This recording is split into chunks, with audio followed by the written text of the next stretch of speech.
ਇਹਨੇ ਬਹੁਤ ਜ਼ੁਲਮ ਕਰਤਾ ਹੀ ਗਰੀਬ ਆਦਮੀ ਦੇ ਨਾਲ। ਹੁਣ ਜੇ ਕਬਰਸਤਾਨ 'ਚ ਵੀ ਲੋਕੀ ਇੱਦਾਂ ਬਿੱਲ ਪੇ ਕਰਦੇ ਤੇ ਫਿਰ ਇਹਦਾ ਮਤਲਬ ਵੀ ਮੁੜਦੇ ਟੀਵੀ ਦੇਖਦੇ ਆ ਉਹਨਾਂ ਵਿਚਾਰਿਆਂ ਨੂੰ ਵੀ ਇਹ ਮੁਸੀਬਤ ਪਈ ਆ, ਨਮਾਜ਼ੀਆਂ ਨੂੰ ਵੀ। ਤੇ ਗਰੀਬ ਆਦਮੀ ਤਾਂ ਅੱਗੇ ਹੀ ਮਰਿਆ ਹੋਇਆ। ਜੇ ਤੁਸੀਂ ਬਹੁਤਾ ਮਾਰਨਾ ਚਾਹੁੰਦੇ ਆ ਤੇ ਜਿਹੜਾ ਇੰਡੀਆ ਵਾਸਤੇ ਆਟਮ ਬੰਬ ਬਣਾਇਆ ਉਹ ਸਾਡੇ ਵਾਸਤੇ ਇੱਕੋ ਵਾਰੀ ਮਾਰ ਕੇ ਸਾਨੂੰ ਮੁਕਾ ਦਿਓ। ਬਾਅਦ 'ਚ ਕੌਮ ਕੋ ਮਰੀ ਕੋ ਮਾਫੀ ਮੰਗ ਲਿਓ ਵੀ ਸਾਡੇ ਕੋਲ ਗਲਤੀ ਹੋ ਗਈ। ਵੀ ਜਿਹੜੀ ਰੋਜ਼ ਮਰਦੀ ਹੈ ਨਾ ਉਹਨੂੰ ਇੱਕ ਵਾਰੀ ਮਾਰ ਹੀ ਦਿਓ।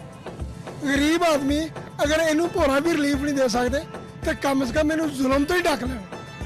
ਜ਼ੁਲਮ ਵੀ ਕਰੀ ਜਾਂਦੇ ਆ, ਨਮਾਜ਼ਾਂ ਵੀ ਪੜ੍ਹੀ ਜਾਂਦੇ ਆ, ਰੋਜ਼ੇ ਵੀ ਰੱਖੀ ਜਾਂਦੇ, ਹੱਜ ਵੀ ਕਰੀ ਜਾਂਦੇ। ਇਹ ਕਿਹਦਾ ਇਨਸਾਫ ਆ ਕਿ ਅਸੀਂ ਮੁਸਲਮਾਨ ਨਹੀਂ ਗਏ ਵੀ ਬਸ ਇਹੀ ਦੁਨੀਆ ਦੇ 4 ਮੁਸਲਮਾਨ ਆ ਜਿਹੜੇ ਪਾਰਲੀਮੈਂਟ 'ਚ ਬਹਿੰਦੇ ਆ, ਉਹਨਾਂ ਵਾਸਤੇ ਅਸੀਂ ਕਾਫਰ ਹੋ ਗਏ। ਇਹ 4 ਮੁਸਲਮਾਨ ਨੇ ਯਾਰ, ਇਹਨਾਂ ਨੂੰ ਜਦੀਦ ਬਣਨ ਤੋਂ ਰੋਕਣਾ ਚਾਹੀਦਾ ਵਾ। ਜੇ ਅੱਜ ਸਾਡੇ ਬੱਚੇ ਮਰਨ ਦੇ, ਕੌਣ ਰੋਕੇ? ਇਹਨੂੰ ਅਸੀਂ ਰੋਕਾਂਗੇ।